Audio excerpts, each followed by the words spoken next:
Terus katanya Allah itu hanya nama. Bagaimana Islam itu kalau Allah itu hanya nama? Itu yang aku pertanyakan. Maksudnya Allah itu nama dari Sang Khalik. Itu maksudnya dalam ilmu ma'rifat itu begitu. Jadi Allah memperkenalkan nama, tidak memperkenalkan wujud. Sampai di sini tidak paham. Paham dia. Tapi katanya di dalam Ya katanya lagi. apa ya? Sifat apa tuh, sifat 20 wujud itu ada katanya. Ya memang wujud itu artinya ada. Wujud itu bahasa Arab artinya ada. Allah itu, Tuhan itu pasti ada, nggak mungkin nggak ada. Aduh gimana Jum. Tapi katanya tadi nggak ada. Tadi Maksudnya? wujudnya. Bagaimana? Wujud Mati tak ada wujudnya. Wujud itu artinya ada. Wujud itu bahasa Arab artinya ada. Oke? Hanya saja manusia tak mampu menggapai wujud Allah. Jangankan menggapai wujud Allah, manusia untuk menggapai wujud angin aja kagak bisa. Jangankan wujud angin, wujud kentutmu aja saudara nggak tahu wujudnya kayak mana. Jangankan wujud kentut, wujud akal aja nggak bisa Anda capai kayak mana. Tapi kan bisa dirasain. Kalau Allah bisa dirasain atau enggak? Loh, jadi yang mengadakan alam semesta ini siapa? Yang mengadakan hujan siang dan malam itu siapa? Presiden negara kita yang bikin langit ini, alam semesta ini. Gaya gravitasi bumi itu yang bikin siapa? Matahari yang bikin siapa? Masa Anda tidak merasa? Itu kenapa? Karena Anda terkungkung di dalam konsep Tuhan itu menjadi manusia. Kita ada karena bukti bahwa Tuhan itu ada. Apa bukti Allah itu ada? Ya buktinya kita ada. Kalau kita nggak ada, bisa jadi itu alasan Tuhan itu nggak ada. Gitu loh. Segala sesuatu ini ada karena ada yang mengadakan. Nah karena ada yang mengadakan, maka yang ada yang mengadakan inilah yang disebut sebagai pencipta. Pencipta inilah yang disebut Allah. Begitu Bang. Oke, kembali lagi sama yang katanya Allah punya nama. Tapi kalaunya disembah berarti hanya nama dong orang Islam. Kenapa bisa sembahnya nama? Sekarang begini. Apa Jum manggil saya? Itu Bang Handi bukan saya loh. Serius. Jadi kalau Anda mengatakan menyembah nama, oke, gini. Akal itu terdiri dari berapa huruf? Bung. Saudara Amos. Akal ada berapa huruf? 4.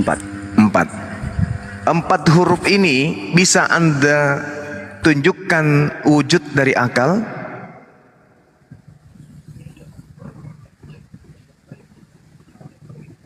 Nggak bisa kan? Terus? Berarti akal ini hanya huruf. Hanya huruf A, K, A, L. Selebihnya nggak ada. Cuman huruf tok. Iya, berarti kalau Allah berarti kan menyembah nama aja itu. Oh enggak. Akal ini apakah hanya nama? Atau akal itu memang ada? Kalau setiap manusia pasti ada akal. Nah, bisa enggak Anda menunjukkan wujudnya?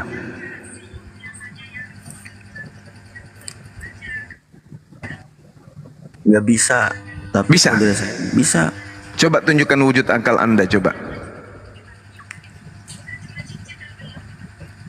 Kataku nggak bisa, tapi kalau dirasakan bisa. Nggak bisa kan? Nah sekarang karena nggak bisa, apakah akal itu tidak ada? Ada. Ada. Coba. Itulah Tuhan. Nah Tuhan kami itu maha melihat, maha mendengarkan. Maha menyaksikan, Maha mengetahui. Jadi bukan kami yang harus melihat Allah, tapi Allah yang kemudian punya sifat yang Maha melihat. Jadi umat Islam itu tidak perlu melihat Tuhannya, tapi umat Islam menyadari dimanapun umat Islam berada, mau dia seorang diri, mau dia banyak orang, mau dia di rumah, di kamar, dia selalu merasa dilihat oleh Tuhannya. Sehingga umat Islam itu tidak berani melakukan dosa meskipun dia seorang diri, karena dia menyadari Tuhan itu Maha melihat.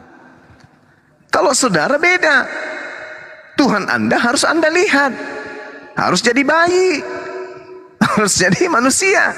Itu ajaran pagan. Berarti Tuhan Anda tidak maha kuasa. Kenapa? Karena punya keterbatasan. Apa bukti keterbatasannya? Dia bisa dilihat. Segala sesuatu yang bisa dilihat pasti punya keterbatasan. Nah, coba tanya Yesus. Lihatlah Yesus itu.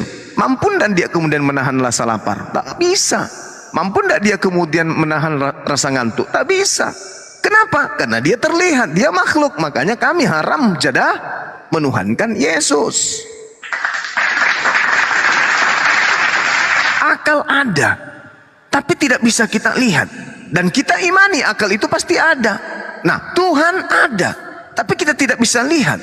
Berarti Tuhan itu ada meskipun kita tidak bisa lihat. Makanya Tuhan itu wajib hukumnya maha suci. Karena dia maha suci, maka dia tidak terkontaminasi dengan alam fana, alam biologis. Kalau dia sudah tersentuh dengan alam biologis, berarti dia bukan Tuhan. Sama seperti Yesus. Dia punya daging, dia punya lambung, dia punya keringat, dia punya dia punya pipis, dia punya ludah, dia punya ences dan seterusnya. Berarti dia gugur jadi Tuhan. Sementara dimensi kesempurnaan alam ini itu ditopang oleh kesempurnaan pencipta. Contoh, Anda coba membandingkan antara ahli meja, ahli kursi dengan yang bukan ahli kursi, atau ahli lemari dengan yang bukan ahli lemari. Ketika yang bukan ahli lemari bikin lemari dan kita sandingkan dengan lemari yang dibuat oleh ahli lemari, pasti berbeda. Kita bisa melihat ahlinya dengan melihat produknya. Ketika kita melihat dua lemari, yang satunya bagus, yang satunya tidak bagus, maka itu adalah acuan kita menilai sang pembuatnya. Begitu kita melihat meja yang bagus, lemari yang bagus, maka kita mengatakan, ih, yang bikin ini hebat ya, yang bikin ini benar-benar luar biasa ya, yang bikin ini benar-benar ahli ya.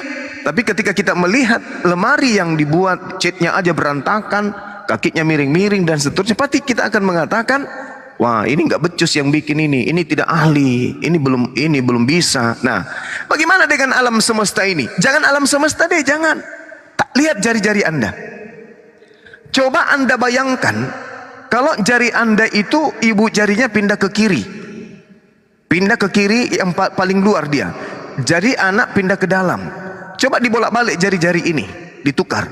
Atau jari-jarinya taruhlah telunjuk satunya berada di jidat, satu telunjuk kita pindah ke jidat. Atau biji mata kita disimpan di bokong satu biji, yang satunya disimpan di atas ubun-ubun. Atau kuping kita disimpan dekat lubang anus, kuping simpan dekat lubang anus. Coba Anda bikin di situ. Atau hidung disimpan di dekat lubang anus, ya 2 senti lah dari lubang anus hidung Anda. Anda akan mengatakan yang membuatnya ini siapa sih, kok kacau balau kayak begini. Tapi coba Anda lihat bagaimana susunan saraf yang ada pada diri Anda. Coba Anda lihat bagaimana susunan biologis Anda. Sempurna sesempurnanya. Jadi yang membuat kita ini adalah sesuatu yang sempurna, maha sempurna.